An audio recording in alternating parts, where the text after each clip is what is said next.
있었습니다. 그래서 뭐 병원을 가기도 하고요, 장례식장을 가기도 하고 밥을 먹기 위해서 이렇게 마곡적으로 갈 일이 여러 번 있었습니다. 그래서 다양한 일정들이 있었는데 이제 교회 일정을 가다 보면 혼자 가는 것이 아니라 뒤에 이제 교인분들을 태우고 갈 때가 많이 있습니다.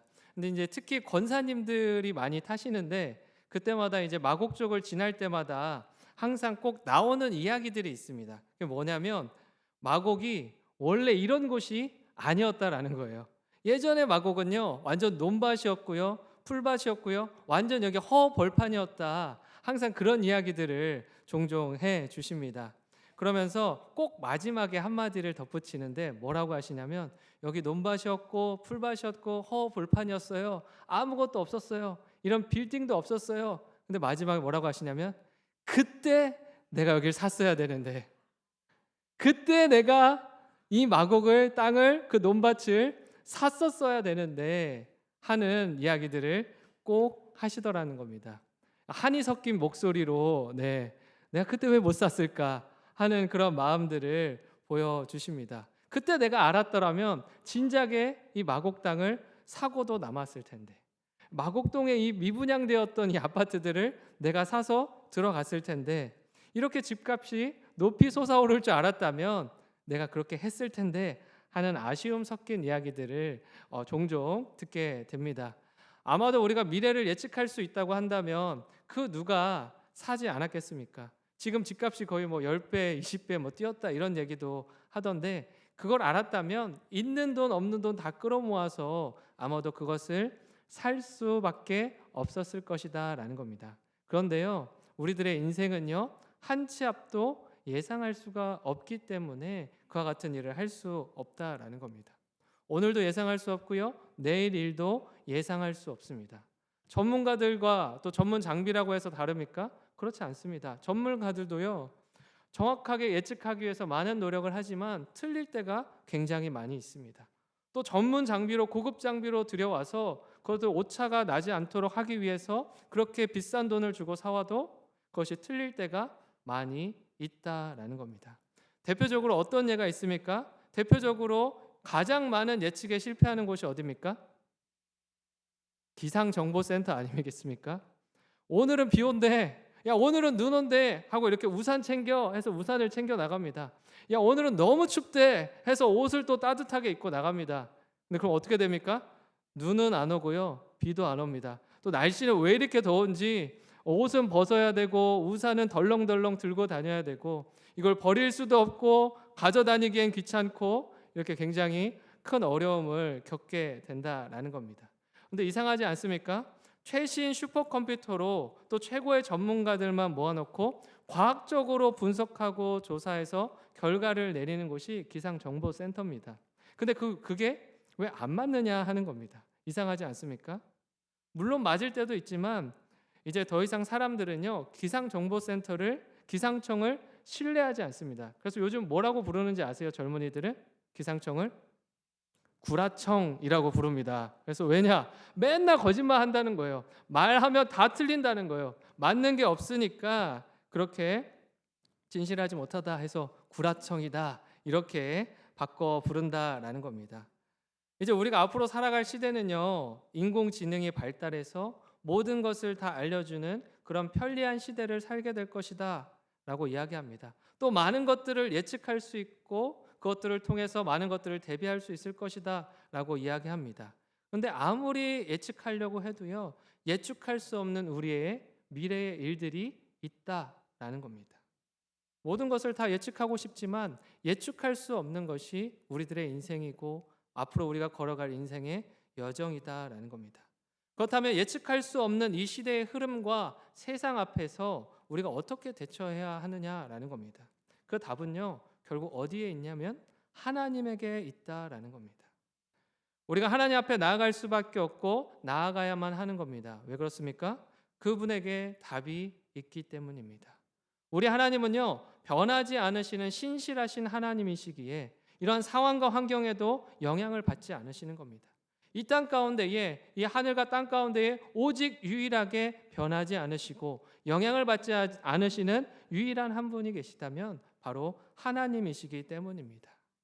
그래서 우리가 그 하나님을 붙잡아야 되고 그 하나님을 따라가야 된다라는 것입니다.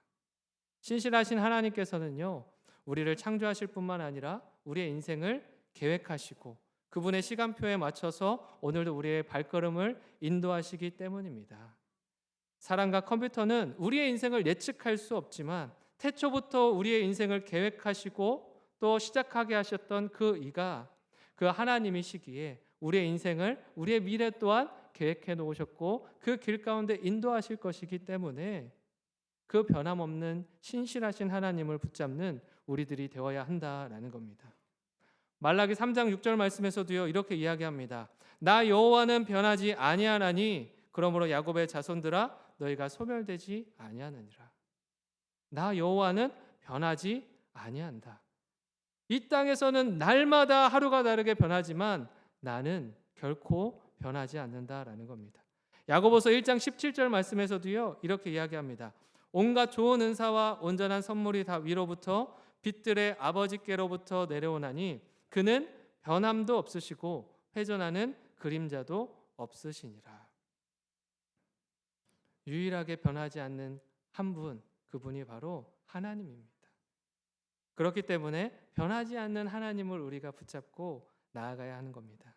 변하지 않고 우리 인생을 주관하시고 인도해 가시는 그 하나님을 우리가 그 손을 붙잡게 될 때 우리의 인생이 보이지 않는 길을 발견하게 되고 그 길 가운데로 나아가게 될 것입니다. 그런데 우리가 이 사실을 자꾸만 놓치는 것 같습니다. 미래의 어느 것 하나도 확신할 수 없는 그러한 환경 속에서 우리가 살아가고 있지만 그 가운데에 하나님을 붙잡는 것이 아니라 다른 엉뚱한 것을 찾고 엉뚱한 것을 붙잡는 우리들의 모습을 보게 된다라는 겁니다. 전문가를 찾기도 하고요. 전문 장비를 따르기도 하고요. 더 좋다고 말하는, 더 최신이라고 말하는, 더 많은 것을 예측할 수 있다라고 이야기하는 그것을 붙잡고 나아가려고 한다라는 겁니다. 그런데 우리들의 인생은요, 결코 이 땅에 있는 어떠한 것으로도 예측할 수 없다라는 겁니다. 오직 우리의 인생을 계획하신 하나님만이 아시는 것입니다. 그래서 우리가 이처럼 미래를 예측할 수 없는 순간들이 찾아올 때에 우리의 마음에는요, 불안이 찾아옵니다. 또 두려움이 찾아옵니다. 이 두려움은요, 결국 우리를 낙심하게 만듭니다. 절망에 빠뜨리게 만든다라는 것이죠. 오늘 말씀 속에서도요, 동일한 모습을 보게 됩니다. 느헤미야 시대에 예루살렘 성에 살던 이스라엘 백성들이 그랬고요. 한편으로는 느헤미야의 마음이 그랬습니다. 두려움에 사로잡히고 낙심과 절망의 나날을 보냈다라는 것이죠. 느헤미야 1장 3절과 4절의 말씀을 함께 읽어보겠습니다. 시작. 그들이 내게 이르되 사로잡힘을 면하고 남아있는 자들이 그 지방 거기에서 큰 환난을 당하고 능욕을 받으며 예루살렘 성은 허물어지고 성문들은 불탔다 하는지라. 내가 이 말을 듣고 앉아서 울고 수일 동안 슬퍼하며. 예루살렘이 무너진 것을 보면서요, 더 이상 미래를 꿈꿀 수 없게 되었습니다. 성전이 있을 때는요, 눈으로 보고 마음의 안정을 느끼게 되었는데요. 아, 저게 하나님이 계시는구나. 저것을 통해, 성전을 통해 내가 하나님과 함께 할 수 있구나. 그러한 것들을 느꼈습니다. 그러면서 미래를 자연스럽게 꿈꿨습니다. 그러나 그것들이 이제는 다 불타버렸다라는 겁니다. 더 이상 하나님도 함께 하시지 않으시고 더 이상 하나님과 함께하는 그 미래도 꿈꿀 수 없는 그러한 상황이 되었다라는 겁니다. 그래서 이들에게는요, 소망이 없습니다. 미래도 없기 때문입니다.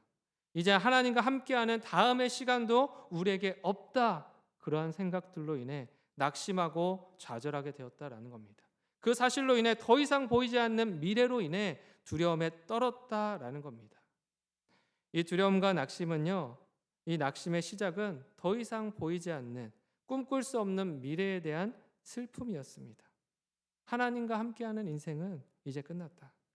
하나님 없는 내 인생이 이제 끝나버렸다라고 그것에 대한 애통이었다라는 겁니다. 여러분, 사람이 언제 깊은 절망에 빠지게 되는지 아세요? 사람은요, 내가 보기를 기대했던 바를 보지 못할 때, 그것이 나타나지 않을 때 절망에 빠진다라고 이야기합니다. 느헤미야도 그렇고요, 이스라엘 백성도 그렇고 마찬가지로 보고 싶었던 것이 있습니다. 꿈꾸며 바라보고자 했던 것들이 있었습니다. 그것이 무엇입니까? 하나님의 성전에서요, 하나님을 사랑함으로 예배하는 자들이 영원토록 예배하더라, 영원토록 예배하며 함께 기쁨을 누리더라, 그 시간을 꿈꿨다, 그 말입니다. 그런데요, 지금 현실은 어떻습니까? 다 무너졌다라는 거예요. 산산조각이 나버렸다라는 거예요. 흔적도 없이 그것들이 다 사라져 버렸다라는 겁니다. 이 사실 때문에 슬퍼하고 두려워하고 낭망하고 있다라는 겁니다. 그러나 이들이요, 놓치고 있는 사실 한 가지가 있습니다. 그것은 성전이 사라졌다고 해서 하나님이 사라진 것이 아니라는 겁니다. 성전이 무너졌다고 해서 하나님의 말씀이 무너진 것이 아니라는 겁니다. 신실하신 하나님의 약속, 영원한 말씀은 여전히 있지만 그것을 바라보지 못하고 주목하지 못하며 슬픔에 잠겨 있다라는 거죠. 여러분, 이처럼 하나님의 말씀은요, 사라지지 않습니다. 하나님의 신실한 약속은요, 우리에게 주신 그 신실한 약속들은요, 결코 무너지지 않는다라는 겁니다. 내 시선으로 보고 내 생각과 마음으로만 보려고 하니, 그 좁디 좁은 나의 것으로 보려고 하니 하나님의 것이 보이지 않는 것입니다. 하나님을 바라보지 못하니 내 안의 두려움과 불안이 사라지지 않는 겁니다. 하나님을 바라보지 못해 신뢰함을 놓치고, 그래서 믿음의 발걸음을 한 발 더 내디딜 수 없는 그러한 영적인 상태가 되어버리는 것입니다. 그러나 하나님을 바라볼 때 하나님은 우리에게 부어주시는 것들이 있습니다. 그것이 무엇입니까? 하나님의 계획을 바꿔서 말하면 우리를 향한 하나님의 비전이 있다, 이렇게 이야기할 수 있습니다. 하나님은요, 우리를 통해 하나님의 꿈과 비전을 이루어가기 원하신다라는 겁니다. 그리고 그것들을 우리의 마음 가운데 심어주시고요, 또 우리의 눈 가운데 그것들을 주목하게 하신다라는 겁니다. 하나님은요, 이처럼 우리를 향한 원대한 꿈이 있습니다. 그것이 무엇이냐면 하나님을 따르는 사람들, 그 하나님의 사람들을 통해서 하나님의 꿈을 이루어 가시는 겁니다. 우리를 그렇게 축복의 통로로 사용하기 원하시는 마음이 있다라는 겁니다. 성경에서는 하나님의 꿈을 비전이라는 단어로 표현할 때가 있습니다. 이 비전은요, 비지오라고 하는 라틴어에서 왔는데요, 이 의미가 보다라는 의미입니다. 비전과 마찬가지의 의미겠죠. 근데 중요한 것은요, 누가 보느냐라는 겁니다. 내가 보느냐? 아닙니다. 비전의 주체는요, 하나님이십니다. 내가 보는 것이 비전이 아니라 하나님이 보게 하시는 것, 비전의 주체가 되어 하나님이 되어서 하나님이 보여주시는 것, 그것이 우리들의 비전이어야 하고 우리들이 주목하며 바라보아야 할 그것이다 라고 이야기하는 겁니다. 비전의 주체는 오직 하나님이 되셔야만 합니다. 왜냐하면 하나님이 비전의 주체가 되어야만 우리가 꿈꿀 수 없는 것들을 꿈꾸게 하시고 우리가 소망할 수 없는 것들을 소망하게 하시기 때문입니다. 인간적인 수준의 꿈을 꾸게 하시는 것이 아니라 하나님의 수준의 그 꿈으로, 하나님의 수준의 소망으로, 하나님의 수준의 일들로 우리를 인도해 나아가시기 위해, 그렇게 사용해 나아가시기 위해, 그 원대한 계획을 가지고 계시기에 우리가 하나님을 바라볼 수 있도록, 하나님께서 우리를 통해 이루기 원하시는 그 일들을 바라볼 수 있게 하시는 것입니다. 그런데 지금 이스라엘 백성들의 마음은요, 성전이 무너진과 동시에 같이 무너져 버렸습니다. 더 이상 소망도 희망도 없다. 평생을 우리가 이렇게 노예처럼 살아가야 된다. 자포자기하는 심정으로 그렇게 살아갔다라는 겁니다. 그런데 그 마음에 누가 꿈을 주십니까? 누가 소망을 주고 계십니까? 누가 생기를 불어서 활기 있게 그렇게 만들어 주십니까? 하나님이 주시고 하나님이 하고 계신 것입니다. 모든 게 무너져서 우리는 눈물뿐인 인생에서 멈춰버렸다, 더 이상 우리의 인생에 미래가 없다 말하는 그 사람들에게 하나님은요, 꿈과 비전으로 그들에게 응답하신 것입니다. 하나님이 주시는 꿈과 비전을 바라보았던 사람이 바로 느헤미야였습니다. 느헤미야 입술을 통해서 하나님이 주신 꿈과 비전이 다시금 이스라엘 백성들 가운데에 선포되어지도록 그를 사용하셨다라는 겁니다. 느헤미야는요, 항상 하나님의 꿈을 꾸고 하나님이 바라보시는 곳을 함께 바라보고자 힘쓰고 애쓰던 사람이었습니다. 느헤미야는 3차 포로기한을 주도했던 사람이었는데요. 1차는 스룹바벨의 지도하에 예루살렘으로 돌아와서 그 사람들이 무너진 성전을 재건했었습니다. 또 2차는 에스라의 주도하에 예루살렘으로 돌아와서 영적인 부흥운동, 각성운동을 다시금 일으켰던 그러한 일들을 했습니다. 그리고 이제는 3차로 느헤미야가 다시금 돌아가고자 하는 그 가운데 오늘 말씀이 전개되고 있는 것입니다. 포로기한이 처음으로 시작된 지 벌써 100여 년이 넘는 140년에 가까운 세월이 흘렀다라고 이야기합니다. 140년의 시간 동안 무너진 그 성벽을 다시 쌓아 올린 사람이 없더라라는 겁니다. 성전은 제거했고요. 영적인 부흥은 필요하다 생각해서 에스라를 통해서 말씀을 선포하며 그렇게 다시금 영적 부흥을 일으키고자 노력했습니다. 그러나 마지막 그 성벽은 그 누구도 여전히 세우지 못하고 있었다라는 겁니다. 근데 느헤미야가요, 돌아간 지 52일 만에 그렇게 성벽을 재건하는데 주축이 되어서 해냈다라는 겁니다. 근데 이처럼 느헤미야의 내용은요, 이 성벽을 재건하는 데 있습니다. 근데 느헤미야에게 원하셨던 역할이요, 그냥 성벽을 만드는 것으로 끝나버렸다면 사실 느헤미야서는 6장에서 멈춰도 됩니다. 왜냐하면 성벽 재건하는 것, 그 완공이 6장까지 이어지고 있거든요. 그러나 느헤미야서는요 13장까지 이어집니다. 나머지 7장부터 13장까지는 어떤 내용을 담고 있습니까? 예배 회복에 대한 내용을 담고 있습니다. 그러니까 하나님께서 느헤미야를 통해 이루고자 하셨던 그 일이 무엇이었냐면 성벽을 재건할 뿐만 아니라 예배를 회복하는 그러한 이스라엘 백성들, 예루살렘의 사람들이 되기를 소망하며 그 길까지 쓰기를 원하셨다라는 겁니다. 예배 회복을 위해서 느헤미야를 부르셨고 세우셨고 그 일을 이루어 가시는 것을 보게 하셨다라는 겁니다. 느헤미야는요, 당장에 무너진 예루살렘의 성전을 보며 눈물을 흘렸던 사람이었습니다. 그런데 그 성전이 재건되고 성벽이 재건되어지는 것뿐만 아니라 예루살렘에 있는 모든 이들의 예배가 회복되어지는데 귀하게 쓰임 받았다라는 겁니다. 이 모든 것은요, 느헤미야가 원했던 것이 아니라 하나님께서 그에게 보여주신 비전을 통해 이루어가는 놀라운 일이었다라는 겁니다. 이처럼 느헤미야는 하나님에게 귀한 하나님의 비전을 이루어가는 그 한 사람으로 귀하게 쓰임 받았습니다. 그렇다면 느헤미야는 어떻게 이렇게 하나님 앞에 귀하게 쓰임 받을 수 있었냐 하는 것입니다. 오늘 말씀을 보니까 하나님에 대한 특별한 관심을 가질 때 그것을 보게 되고 하나님께서 주시는 것들을 꿈꾸며 그것을 이루어가게 된다라는 것을 발견하게 됩니다. 느헤미야 1장 2절의 말씀입니다.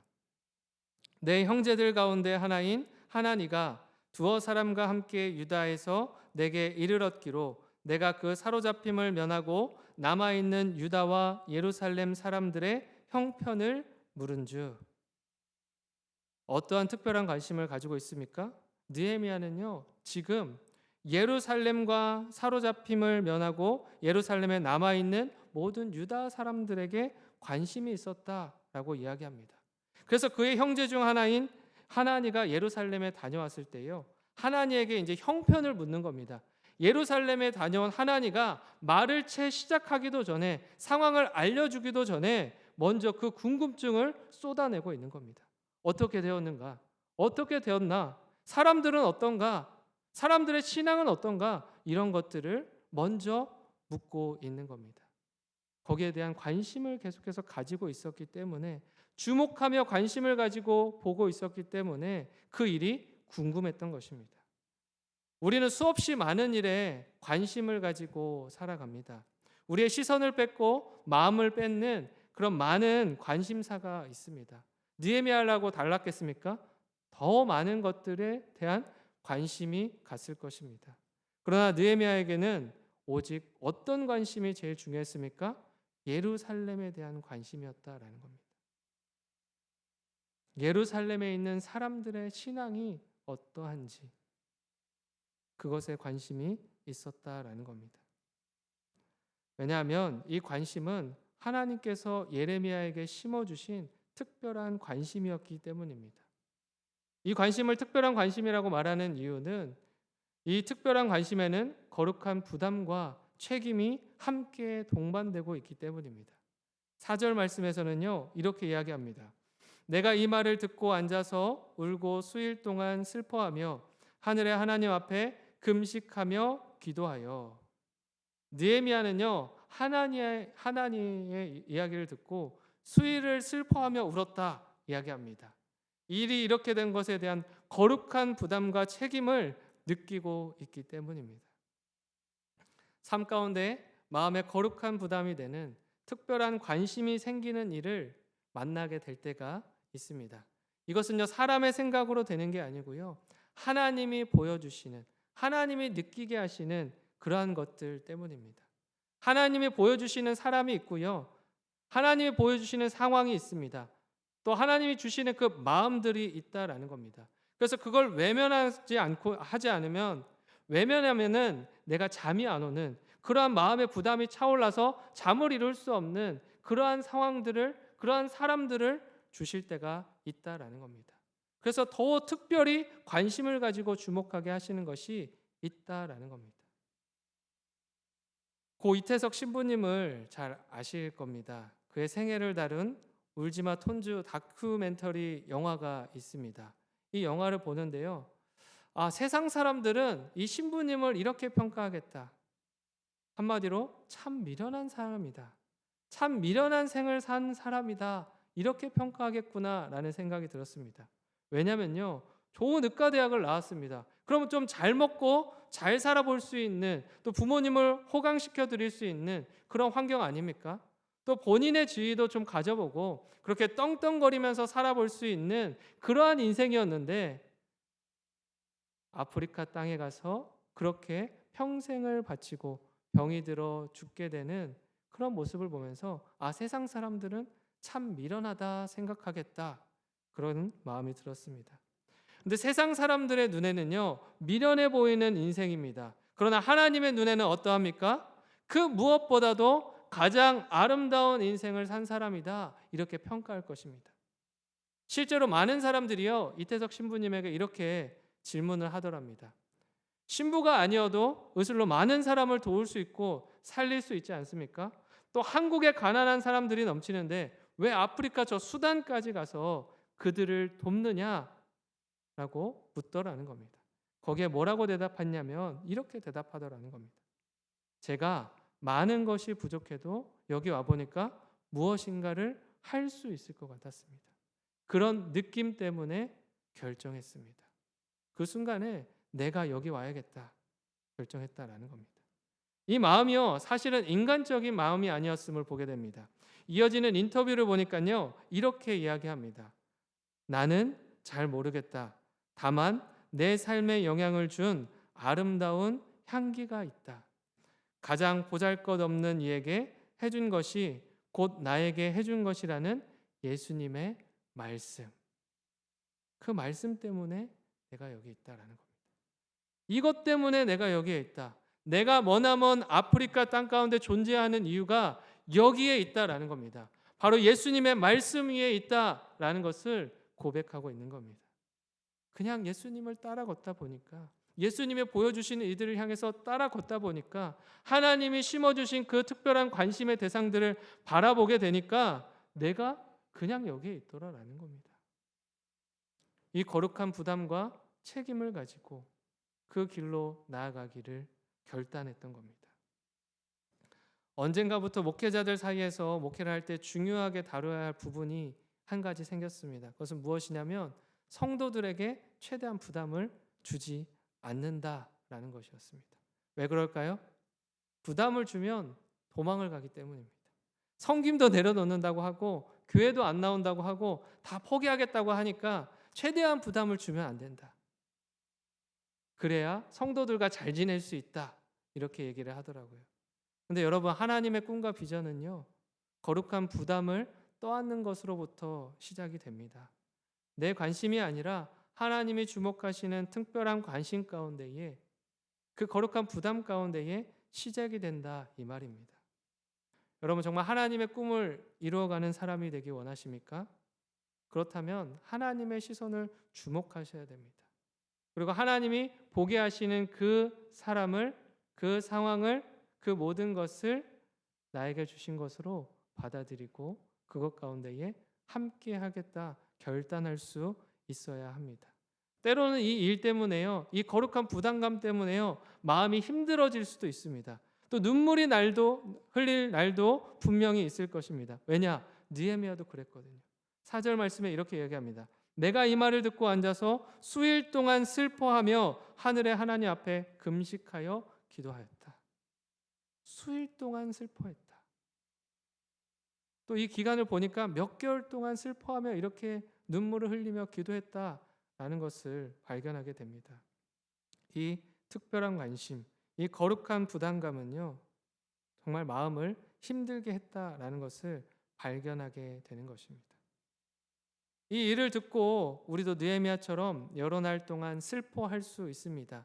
그 대상 때문에 마음이 무너질 수도 있습니다. 아니요, 때로는 그 대상 가운데에 하나님이 주신 그 특별한 관심, 그 거룩한 부담으로부터 도망치고 싶은 마음이 들 수도 있습니다. 왜냐? 내가 감당할 능력이 없다고 생각되어지기 때문입니다. 그래서 하나님, 저는 못합니다. 저는 할 수 없습니다. 그렇게 말하고 도망가고 싶은 마음이 올라올 때도 있을 것입니다.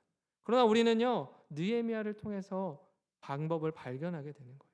이러한 거룩한 부담감 가운데에, 우리에게 맡기신 이 책임 가운데에 우리에게 어떻게 하면 이것을 감당해낼 수 있는지 발견하게 되더라라는 겁니다. 느헤미야는요, 이 마음을 가지고 어떻게 했습니까? 1장 5절과 6절 11절에서는요 이렇게 이야기합니다.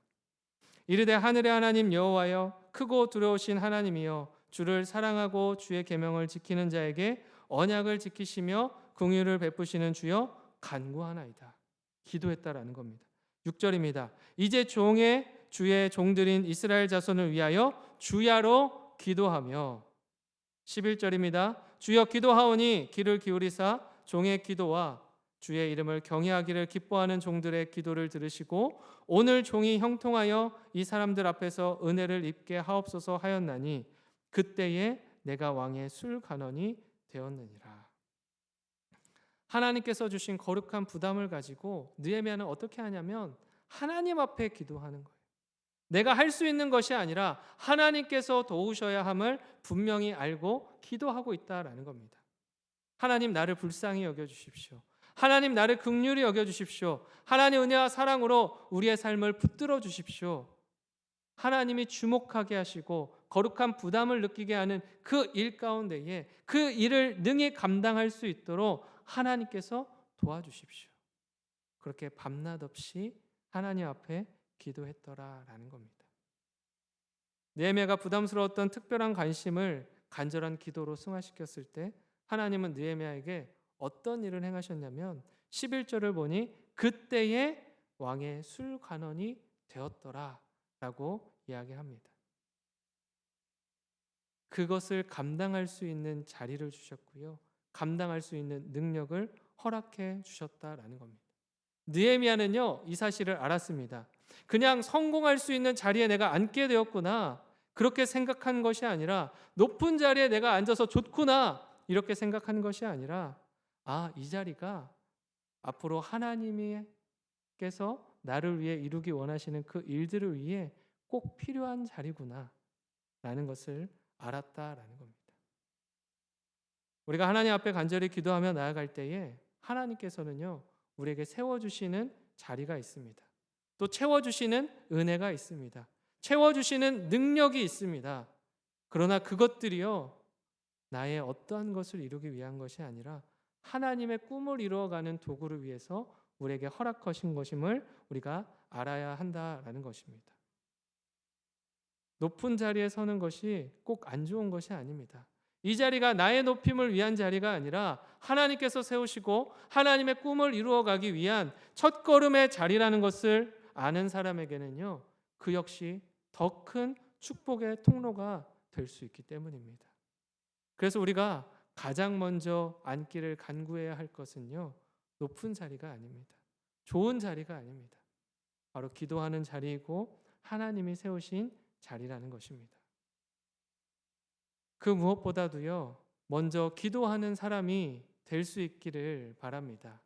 높은 자리에 서는 것을 목표로 기도하는 것이 아니라 하나님이 주신 거룩한 사명과 부담을 마치기 위한 일을 위해서 날마다 기도할 수 있는 저와 여러분들이 되기를 바랍니다. 사실 느헤미야는요, 호러민의 후손으로서 주류의 대상에 끼지 못하는 사람이었습니다. 주류보다는 항상 비주류에 있던 사람이었습니다. 그랬던 사람이 왕의 옆자리를 지키는 마치 대통령 비서실장과 같은 그 역할을 감당하는 왕의 관원의 자리에, 술 관원의 자리에 앉게 되었다라는 겁니다. 이 모든 것이 하나님의 은혜이고요, 하나님이 세우신 결과였습니다. 얼마나 많은 사람들이 그 자리에 앉기를 소망하며 정치를 하고 뇌물을 주고 그 자리에 앉기를 꿈꿔왔겠습니까? 근데 느헤미야는요, 그 자리에 앉기를 꿈꿨던 것이 아니라 그냥 하나님이 세우심을, 하나님의 그 꿈을, 하나님의 그 비전을 쫓아가다 보니까요, 그 가운데에 하나님께서 세우신 자리를 만나게 되었다라는 겁니다.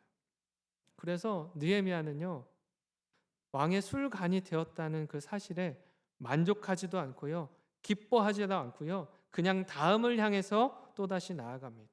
느헤미야의 시선은요, 오직 어디를 향해 가 있습니까? 하나님이 나를 통해 이루실 그 하나님의 일에 주목이 되고 있다는 겁니다. 하나님의 비전을 향해서 계속해서 나아가고 있다라는 겁니다. 성벽을 재건하는 것으로 끝나는 것이 아니라 예배의 회복까지 나를 통해 이루실 그것들 가운데에 내가 축복의 통로로 귀하게 쓰임 받겠다. 단순히 술 간원으로 세워진 것은 스텝에 불과하다. 하나의 과정에 불과하다. 난 앞으로 또 하나님의 비전을 향해 나아가리라. 그렇게 결단하며 나아가는 발걸음이 있었다라는 겁니다. 이를 위해 느헤미야를 세우셨고 그를 부르신 것입니다. 느헤미야 또한요, 나의 평생에 단 한 가지 소원을 하나님에게 두며 그 꿈을 이뤄가기를 소원하며 매일의 발걸음을 옮겼던 것입니다. 다윗이 드렸던 고백이고요, 느헤미야도 마찬가지로 드린 고백이었습니다. 시편 27편 4절에서는요, 이제 다윗과 느헤미야를 넘어 우리의 고백이 되어야 할 내용이 담겨 있습니다. 4절 말씀을 함께 읽어보겠습니다. 시작. 내가 여호와께 바라는 한 가지 일, 그것을 구하리니 곧 내가 내 평생에 여호와의 집에 살면서 여호와의 아름다움을 바라보며 그의 성전에서 사모하는 그것이라. 한 번 더 읽어보겠습니다. 시작. 내가 여호와께 바라는 한 가지 일, 그것을 구하리니 곧 내가 내 평생에 여호와의 집에 살면서 여호와의 아름다움을 바라보며 그의 성전에서 사모하는 그것이라. 아멘. 우리에게 가장 바라는 소원 한 가지가 하나님을 위해 달려가는 일이 될 수 있기를 간절히 소망합니다. 하나님이 보여주시는 그 비전과 꿈을 향하여 달려나아갈 수 있는 그런 귀한 발걸음이 되기를 소망합니다. 그래서 우리가 날마다 꿈꾸는 것이 나를 위한 꿈이 아니라 하나님을 위한 꿈이 되고 하나님의 꿈을 이어드리기 위한 믿음의 발걸음이 될 수 있기를 바랍니다. 어제는요, 수능 시험이 있었습니다. 각자가 가진 저마다의 꿈이 있어서 그것을 향해 열심히 달려갔을 것입니다. 그러나 그 꿈이 나에게 머물러 있는 것이 아니라 하나님을 향해 뛰어넘을 수 있는 일이 되기를, 도전할 수 있는 우리 부모님들이 되길 바랍니다. 그리하여서 날마다 하나님을 향해 달려갈 수 있는 믿음의 자녀가 되기를 가르치고 그것을 통해 이 아이들이 하나님의 꿈을 날마다 꿀 수 있게 되기를 간절히 소망합니다.